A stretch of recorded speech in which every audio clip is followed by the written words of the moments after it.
हाँ बच्चों, good afternoon. आज हम पढ़ेंगे सी प्रोग्रामिंग ऑपरेटर्स। अब सी प्रोग्रामिंग ऑपरेटर्स क्या होता है, इसको समझने के लिए हम थोड़ा सा एक एग्जांपल ले लेते हैं। क्या होता है ऑपरेटर? अब देखिए, मैंने बोला ए प्लस बी, तो आपको पता है अगर ए की वैल्यू मैं 2 दे देता हूँ, सिमिलरली बी की वैल्यू मैं 1 दे देता हूँ, तो हमें पता है कि इन दोनों के बीच में एडिशन होगा और answer will be 3। That means आप देख पा रहे हैं कि यहाँ पे जो 1 आपको दिख रहा है, ये कोई ऐसा स्पेसिफिक ऑपरेशन परफॉर्म कर रहा है जिसकी वजह से हमें ये चीज पता लग पा रही है कि इनके बीच में ऑपरेशन हुआ है और आंसर आ गया 3। That means a and b, इनको बोलेंगे हम लोग ऑपरेंड। आई रिपीट, इनको हम बोलेंगे ऑपरेंड। ठीक है, इस चीज को आप ध्यान रखेंगे। सिमिलरली यहाँ पे ये जो 2 आपको दिख रहा है, ये 2 और 1 दोनों ऑपरेंड है, और ये जो प्लस है ये ऑपरेटर है। ठीक है, ऑपरेटर। एक रुकिए,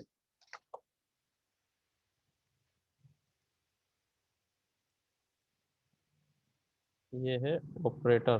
ठीक है, ये ऑपरेशन परफॉर्म करा रहा है। सिमिलरली अगर मैं इसकी जगह एक और एग्जांपल ले लूं, मैं कहता हूँ 4 - 2, तो नंबर आंसर क्या आएगा? ये आएगा 2। ठीक है, इसके मतलब इसके बीच में माइनस का ऑपरेशन हो गया है, एंड सो ऑन। तो कहने का मतलब ये है कि आज जो हम देखने वाले हैं वो ऑपरेटर्स देखने वाले हैं। ठीक है, और ये ऑपरेटर कैसे काम करता है, क्या करेगा, वो हम आगे देखेंगे। चलिए शुरू करते हैं। अब क्या होता है, हमारे सी प्रोग्रामिंग के अंदर कई तरह के ऑपरेटर होते हैं। ठीक है, अब उन ऑपरेटर्स में से आपको जो अरिथमेटिक ऑपरेटर्स हैं वो आपको सामने टेबल में दिख रहे हैं, जो आपको साफ साफ पता लग रहा होगा कि यहाँ पे प्लस सिंगल ऑपरेटर है, इसे बोलते हैं एडिशन। अब क्योंकि सिंगल प्लस है तो इसे बोलेंगे unary operator.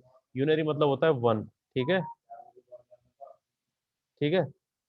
And in the same manner अगर मैं बात करूं माइनस की, तो देखो सिंगल माइनस है तो यूनरी माइनस, सब्ट्रैक्शन। मल्टीप्लीकेशन देखो तो मल्टीप्लीकेशन। डिवीजन, इसको डिवीजन बोलेंगे। इसको बोलेंगे रिमाइंडर। आपको पता ही है, मैं सिखा चुका हूँ रिमाइंडर क्या होता है। अगर मैंने बोला लेट से 7 को डिवाइड करना है 2 से, तो मैंने लिखा 2 3 ज़ा 6, तो आंसर क्या है 1।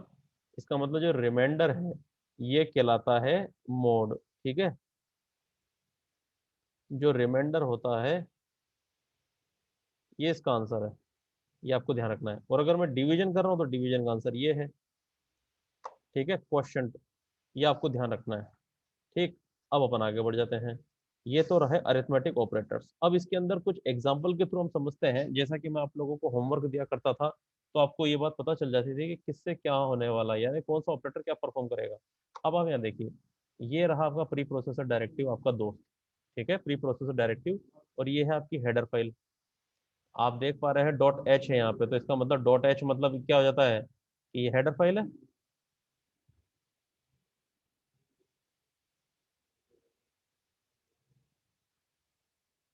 हेडर फाइल, ये हेडर फाइल है, डॉट एच से जो शुरू होती है। क्लियर? इसका मतलब ये है कि ये प्रिंट एफ आप देख रहे हो, इंटीजर देख रहे हो, मेन देख रहे हो, रिटर्न देख रहे हो, ये सबकी डेफिनेशन है इसके अंदर, इसलिए इसे बोलते हैं हेडर फाइल। फाइल बोल रहे हैं। अब आप यहाँ पे देख पा रहे होंगे, यहाँ पे इन्होंने कुछ वेरिएबल्स लिए हैं। कौन कौन से वेरिएबल लिए हैं? ए, बी एंड सी, 3 वेरिएबल्स हैं यहाँ पे। किस टाइप के हैं तीनों के तीनों? इंटीजर टाइप के हैं। चलो, इसका मतलब ये हुआ कि ये जो आपकी रैम है, अगर मैं इसे बोलूँ ये रैम, तो रैम के अंदर रैंडम एक्सेस मेमोरी, और इस मेमोरी के अंदर रैंडमली इन्होंने, ये इतने सारे ब्लैंक स्पेसेस हैं, उन ब्लैंक स्पेसेस पे इन्होंने यहाँ पे और यहाँ पे ये रैंडमली इन्होंने जगह ऑक्यूपाई कर ली। वेरेज यहाँ पे अगर मैं ए की बात करूँ तो ए में इसने वैल्यू रखी है 9। If I talk about b, तो बी के अंदर इन्होंने वैल्यू रखी है 4। ठीक है, और सी वैल्यू को उन्होंने खाली रखा है, तो मैं इसको यहाँ पे एक्स लगा देता हूँ, एक्स, वेरिएबल एक्स। यानी कि कहने का मतलब ये है कि इन दोनों में जो भी ऑपरेशन होगा इन वैल्यूज में, that will be performed, what ever operation will be given, and after getting the required result, we will get that result in this area. That means this area is C। ये एक तरीके से वही है जहां पे आप लोगों का घर है, घर मतलब एड्रेस। यानी कि इसमें एड्रेस पड़ा हुआ है और इस एड्रेस के अंदर साफ साफ लिखा हुआ है ए की वैल्यू 9 है। 9 मतलब आप अपने आप को मान लीजिए, ये ए आपने आपको मान के चलिए कि मैं यहाँ पे रह रहा हूँ। सिमिलरली बी को देखिए, बी में अंकित रह रहा है या कोई राहुल रह रहा है। सिमिलरली सी का पूछ रहे हैं कि अगर ये ए और बी को मिल जाएंगे तो ये कौन से एड्रेस में जाएंगे, ये देखेंगे। ठीक है, तो सबसे पहले हम शुरू करते हैं। सबसे पहला ऑपरेशन हो रहा है C is equal to A plus B. हमें साफ साफ पता है कि ये प्लस मतलब है एडिशन, दैट मीन्स ये एडिशन का ऑपरेशन परफॉर्म होने वाला है। जब एडिशन का ऑपरेशन परफॉर्म हो रहा है तो हमें साफ साफ पता चल रहा है A plus B equal to percent D, ये मैंने बताया हुआ है फॉर्मेट स्पेसिफायर। यहाँ से परसेंट डी देखते हुए मुझे पता चल गया कि इसका मतलब कहीं ना कहीं वेरिएबल इंटीजर टाइप का है, तो इंटीजर वैल्यू आ गया। मगर कौन सी वैल्यू प्रिंट करानी है मुझे सी करानी है, तो मैंने सी को लिख दिया यहाँ पे, तो सी का रिजल्ट आ जाएगा। सिमिलरली मैंने माइनस डाला तो माइनस का आ जाएगा, मल्टीप्लीकेशन डाला तो मल्टीप्लीकेशन का आ जाएगा, डिवीजन का डाला तो डिवीजन का आ जाएगा, और ये मोड का डाला तो ये मोड का भी आ जाएगा। और जब इनको प्रिंट कराएंगे तो क्या होगा, सबसे पहले वो यहाँ पे आएगा, जो हमारा इंटरप्रेटर है वो सबसे पहले मेन फंक्शन को ढूंढेगा। क्यों ढूंढेगा? Because main function is just like a gateway to this program, यानी गेटवे ऑफ इंडिया होता है ना, तो उसी तरीके से ये भी गेटवे एक प्रोग्राम के लिए है। इसको जैसे ही प्रोग्राम मेन फंक्शन मिला, it will start going down to this program, ये इस प्रोग्राम के डाउन में जाना शुरू कर देगा। किस तरह से शुरू करेगा? सबसे पहले देखेगा वेरिएबल कितने हैं। वेरिएबल देखते इसने यहाँ पे मेमोरी ऑक्यूपाई कर दी, 3 वेरिएबल हैं, इंटीजर टाइप के हैं, दो है ना, ये 3 वेरिएबल इंटीजर टाइप के हैं, तो टोटल कितने बाइट इकट्ठा कर रहे हैं? 6 बाइट इन्होंने इकट्ठा कर ली, कोई प्रॉब्लम नहीं है। फिर हमने इनके अंदर ऑपरेशंस परफॉर्म करवा दिए, ये रहे इनके स्पेसिफिक ऑपरेशंस। ऑपरेशन परफॉर्म करवाए तो हमें क्या आंसर मिला? हमें मिला इसका आउटपुट, और वो रहा ये रहा आउटपुट। क्यों? क्योंकि 9 + 4 हमें वैल्यू साफ साफ दे रखी है, और जब आप इसको डिवाइड करोगे then you will get such kind of actions.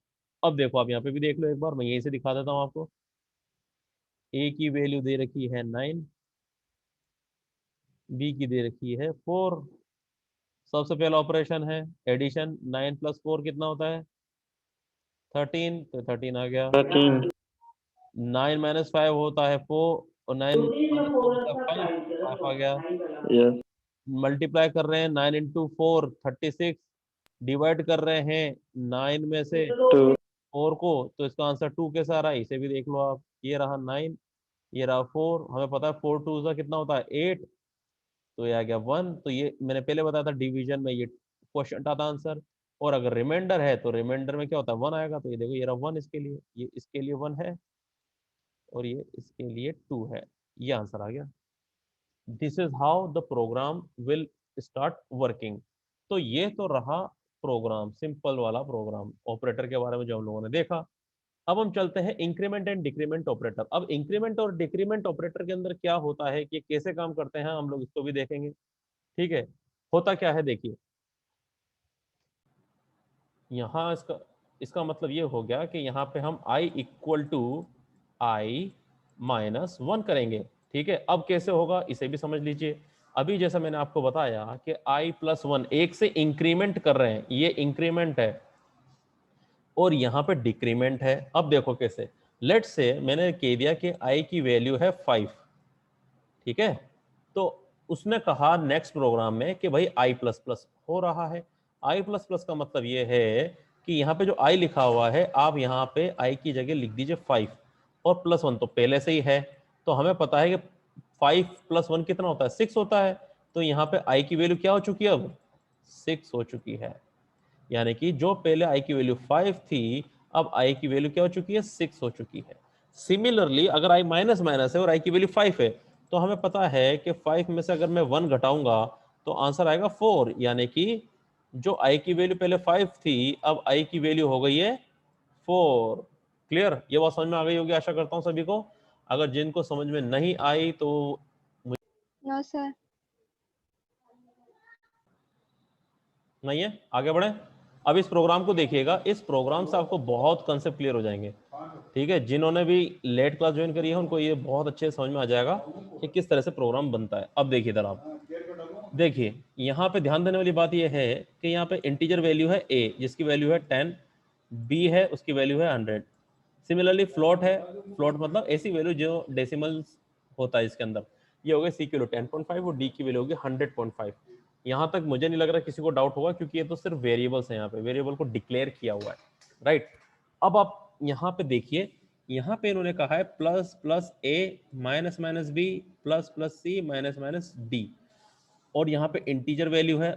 अगर मैं देखूंगा कि ए क्या है, यहाँ पे लिखा है ना ए, एक वेरिएबल है, कैसा है, इंटीजर टाइप का, इसलिए यहाँ पे परसेंट डी। बी लिखा माइनस माइनस बी, बी कैसा इंटीजर टाइप का है, इसलिए percent D.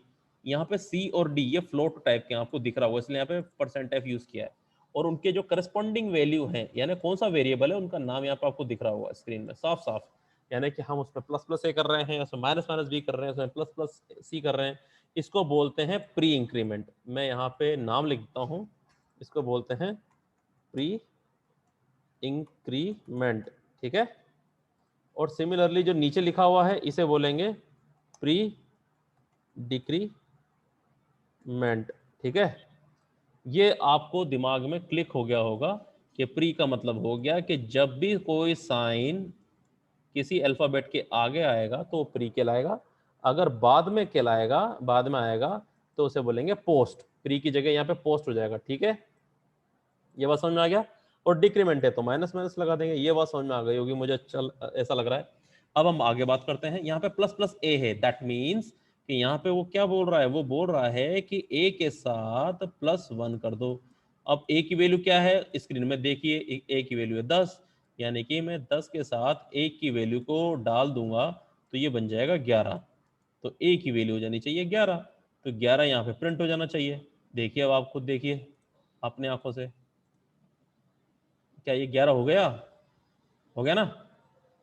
Yes sir. Similarly अब हम बात करेंगे दूसरे वाली वैल्यू की। दूसरी वाली वैल्यू क्या कह रही है, माइनस माइनस बी।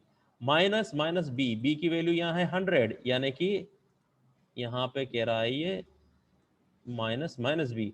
और हमें पता है माइनस माइनस बी मतलब क्या होता है, बी की को एक से वैल्यू घटा दो। तो बी की वैल्यू क्या दिख रही है हमें, हमें बी की वैल्यू दिख रही है 100, और 100 में से हमें एक घटाना है। तो 100 में से एक घटाएंगे तो क्या बचेगा, 99। तो इसका मतलब हमारी जो बी की वैल्यू है ये 99 आनी चाहिए। चलो इसे भी देख लेते हैं हम लोग, यस 99। अब नेक्स्ट वैल्यू को देख लेते हैं। नेक्स्ट वैल्यू हमारी क्या कह रही है, इसके लिए मैं दूसरा कलर ले लेता हूं आप लोगों के लिए। यह है प्लस प्लस सी। सी की वैल्यू क्या है 10.5, तो सी प्लस प्लस ये है, इसका मतलब सी प्लस वन। सी की वैल्यू क्या है 10.5 प्लस वन। और हमें पता है अगर मैं इसको ऐड करूंगा 10.5 को, तो मैं वन का लिखूंगा, यहाँ पे 0.5 पे लिखूंगा और जीरो पे लिखूंगा, मैं यहाँ पे लिखूंगा 1.0। एक तरीके से वो ये वैल्यू हो रही है। तो 5 का 5 एज इट इज लिख दिया मैंने, डॉट का डॉट एज इट इज, और 0 प्लस 1 कितना होता है 1, और 1 1 क्या होता है 1। तो 11.5, यानी कि सी की वैल्यू क्या आ गई 11.5, ठीक है। ऐसे ही मेरे माइनस माइनस डी में 100 में से 1 घटा दूंगा तो ये हो जाएगा 99.5, ठीक है। अब ये आप आउटपुट देख लीजिए जो मैं आपको दिखा रहा हूँ। ये देखिए जो मैं आंसर बोल रहा था वो आंसर आपकी स्क्रीन पे दिख रहे हैं। यहां तक किसी को डाउट हो तो वो मुझसे पूछ सकता है। अभी देखिए आप जो स्क्रीन में आपको दिख रहा है, फिर से बता देता हूँ। ये ऑपरेटर आपको दिख रहे हैं, equal to operator, equal to का साइन शो करता है। जैसे x इक्वल टू 5 लिखा तो 5 की वैल्यू x में साइन हो गई। तो देखिए आप a equal to 5, that means कि इस वे की वैल्यू b की वैल्यू a में जा रही है, ठीक है। सिमिलरली प्लस इक्वल टू, मैंने आपको i प्लस प्लस दिखाया था, तो i प्लस ऐसे भी लिख सकते हैं, i plus equal to i plus 1, that means यहाँ पे देखिए ये एग्जाम्पल है और इसकी वैल्यू का मतलब होता है ये a equal to a plus b. यानी कि अभी तक आपने देखा था c is equal to a plus b. मगर अगर कोई आपसे बोल दे कि नहीं यार तुम तो दो वेरिएबल्स तो यूज करके ऐड करके दिखाओ, तो आप इस तरह से कर सकते हो, सिर्फ दो वेरिएबल्स है, आपको a equal to a plus b, यानी आपने वेरिएबल खराब नहीं किए, ज्यादा मेमोरी ऑक्यूपाई नहीं करवाई। तो ये था इसका सिंपल सा एग्जाम्पल, ठीक है। अब आगे बढ़ते हैं हम लोग। ये एग्जाम्पल देख लिया, अब इसका एग्जाम्पल देख लीजिए। जैसे मैंने आप लोगों को पहले समझाया था, फिर से मैं आपको समझाने की कोशिश करूंगा।